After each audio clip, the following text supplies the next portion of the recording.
अस्सलाम वालेकुम। Pakistan economy watch के लेटेस्ट एडिशन में खुश आमदीद। मैं हूं इमरान सुल्तान। प्रोग्राम में बात करेंगे पाकिस्तान के मौजूदा टैक्सेशन सिस्टम जो कि किसी भी तरीके से हमारी इकॉनमी को सर्व नहीं कर पा रहा, बावजूद इसके कि हर साल वादे किए जाते हैं, बावजूद इसके कि हर साल ये अहद किया जाता है हमारे इकोनॉमिक मैनेजर्स की तरफ से, हमारी टैक्स अथॉरिटीज की तरफ से कि हम ब्रॉड बेस करेंगे, अपने ज्यादा से ज्यादा लोगों को टैक्स निजाम के अंदर लेकर आएंगे। एमनेस्टीज भी इस हवाले से काफी आती रहती है, तवातुर के साथ हर हुकूमत एक एमनेस्टी लेकर आती है, लेकिन सब जो है एक बेकार की एक्सरसाइज साबित होती है।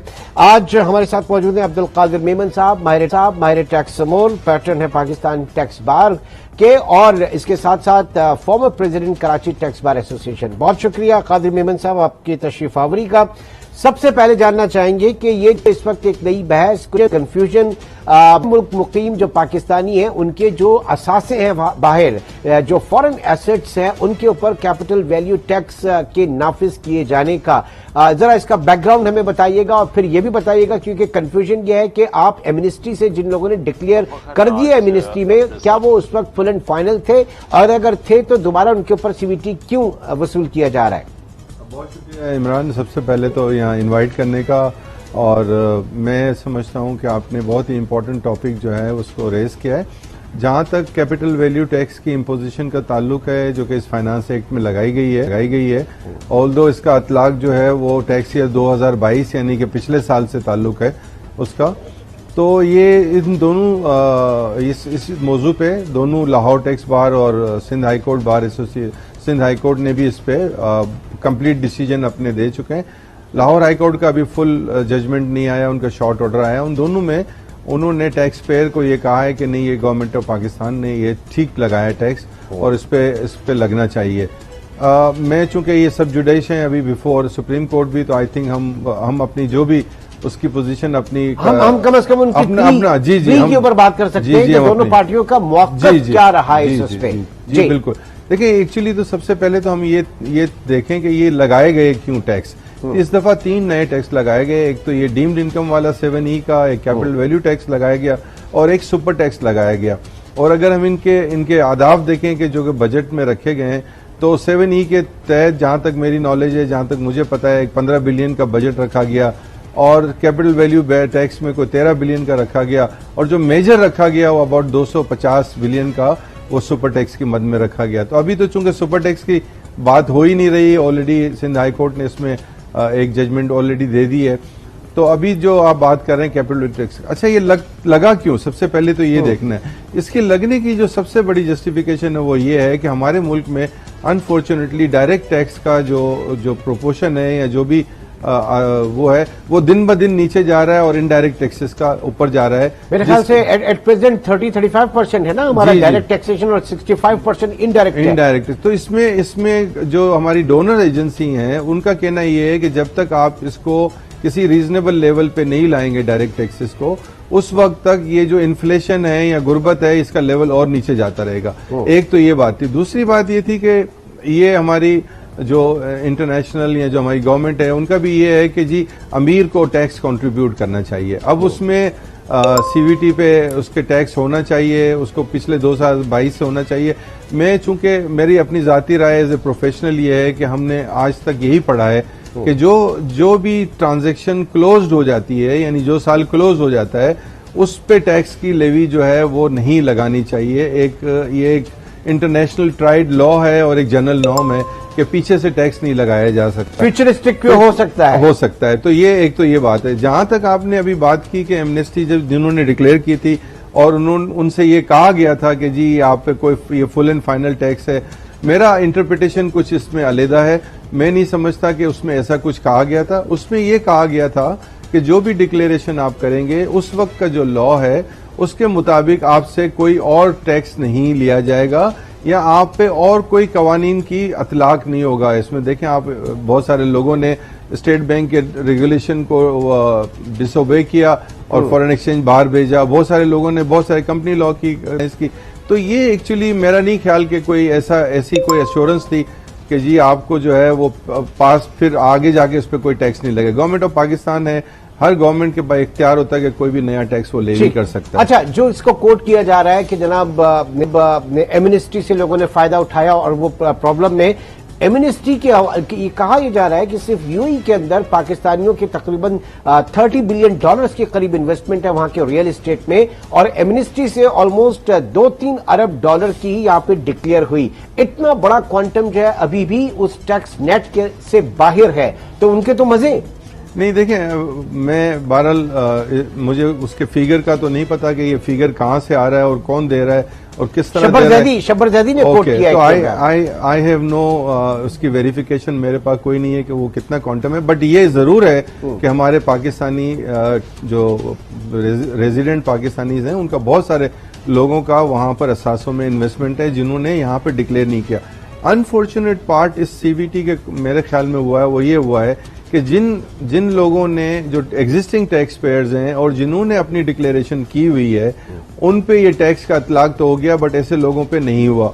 अच्छा, Pakistan by virtue of member of signatory of OECD, उसकी रियल टाइम पे हमारी इंफॉर्मेशन आनी चाहिए जिससे ये पता चले कि ये हमारे पाकिस्तानी। अब उसमें दो उसमें कबातें आ गई। एक तो ये कि जहां तक मेरी नॉलेज है रियल एस्टेट की कोई इंफॉर्मेशन रियल टाइम पे दुनिया की कोई कंट्री भी हमारे साथ शेयर नहीं कर रहा। ठीक है, हमारे साथ जो इन्फॉर्मेशन शेयर हो रही है वो फाइनेंशियल ट्रांजैक्शंस की हो रही है, बैंकों की हो रही है उसकी। ठीक है, तो आई थिंक रियल एस्टेट के अंदर इसलिए ये एक जगह है जहां पर गवर्नमेंट ऑफ पाकिस्तान ओईसीडी का स्कोप भी बढ़ाने की जरूरत है। दूसरी चीज ये कि सर एक नाम हम सुनते हैं, एक चीज सुनते हैं जनाब, करप्शन परसेप्शन इंडेक्स, और उस इंडेक्स के अंदर वो बिलखुसूस जो कि टॉप उसके ऊपर है, पोजीशन के ऊपर है, जहां पे जीरो टॉलरेंस है करप्शन के खिलाफ। वहां पे करप्शन की बड़ी बड़ी सजाएं हैं, लेकिन वही टैक्स हेवंस भी प्रोवाइड करते हैं, वही बैरून मुल्क लोगों को अपने आप जो है वो बड़ी बड़ी कंपनीज भी बनाते हैं, ऑफशोर कंपनीज भी बनाते हैं और ब्लैक मनी वहां पार्क भी करवाते हैं। तो ऐसे में फैटफ और ओईसीडी के कंट्रास्ट में आप समझ रहे हैं कि कुछ चेंज आ रहा है दुनिया भर में? देखें, ये इसको अभी तक तो खैर मैं नहीं समझता कि रियल एस्टेट के सिलसिले में इतना इफेक्टिव दुनिया में कोई काम मेजर हो रहा है, और आई थिंक इसमें बहुत काम होने की जरूरत है। जहां तक आपने बात की कि करप्शन की, देखें करप्शन जो है ना वो कम होता है डेटरेंस से, और डेटरेंस से कम कब होता है जब आप किसी को सजा दें और जब आप ये तय कर लें कि इसको सजा देनी है और उसको सजा मिले। अगर हम हर दूसरे साल अगर एमनेस्टियां डिक्लेयर करते रहेंगे तो मेरे ख्याल में उस नॉन टैक्स पेयर की तो हिम्मत अफजाई होगी ना कि वो जो है वो डेफिनेटली वो नहीं डिस्क्लोज करेगा, वो नहीं उसको कोई ना कोई रास्ता नहीं मिलेगा। तो क्या टैक्स अथॉरिटी में फिर इतना हौसला है? ये नेमिंग एंड शेमिंग वाली जो बात की जा रही है कि ऐसे लोग जिन्होंने 31 दिसंबर या 15 दिसंबर 2022 तक कैपिटल वैल्यू टैक्स अपनी फॉरेन एसेट्स के ऊपर डिक्लेयर नहीं किया, यहां पर जमा नहीं करवाया गया, उन दौलतमंद और साहिब सरवत और इलीट क्लास लोगों के नाम जो है वो शाया किए जाएंगे। मेमन साहब, क्या इतनी हिम्मत होगी? देखें, मैं समझता हूं कि इसमें सीवीटी के अंदर गवर्नमेंट ऑफ पाकिस्तान ने जो बजट किया वो टोटल 13 बिलियन किया है। मेरा नहीं ख्याल कि उस 13 बिलियन के लिए गवर्नमेंट ऑफ पाकिस्तान इस एक्सरसाइज से गुजरेगी भी। एक तो ये मेरा अपना जाती ख्याल है, और डेफिनेटली जो इस वक्त कलेक्शन का जो बहरान चला हुआ है उसमें मेरे ख्याल में इनके ऑफिसर्स जो हैं वो काफी हद तक जो है वो सक्सेसफुली कलेक्ट भी कर लेंगे, काफी सारा टैक्स कलेक्ट भी कर लेंगे, क्योंकि जजमेंट्स जब तक सुप्रीम कोर्ट इस पर डिसाइड करेगी तो बहुत सारी रिकवरीज मेरे ख्याल में हो भी जाएंगी। मेरा अपना जाती ख्याल है कि ये लिस्ट जो है इसमें जेन्युइनली जो है ना वो देखने की जरूरत है हमारी, कि जहां जो सेक्टर्स जो है ना वो जीडीपी के मुताबिक कंट्रीब्यूट नहीं कर रहे। फॉर एग्जांपल आप लें ट्रांसपोर्ट सेक्टर लें, 20% 18-20% हो गया है और 3% भी नहीं देता।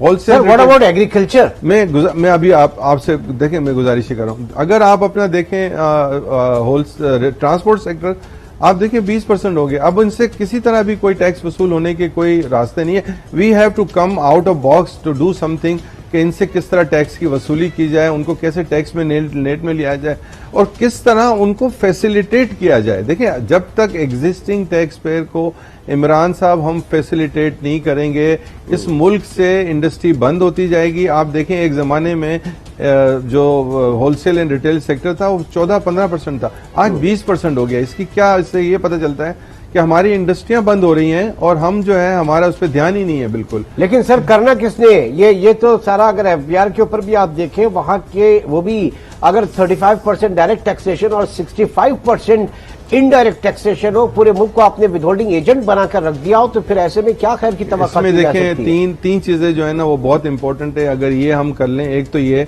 कि इस वक्त जो है ना सूबे जो हैं वो फेडरेशन से ज्यादा रिच हैं, उनके पास ज्यादा गुंजाइश है। एग्रीकल्चर टैक्स की जहां तक आपने बात की, गवर्नमेंट जो भी रिस्पेक्टिव प्रोविंशियल गवर्नमेंट्स हैं उनके पास फंड्स भी हैं और उनके पास एबिलिटी भी है।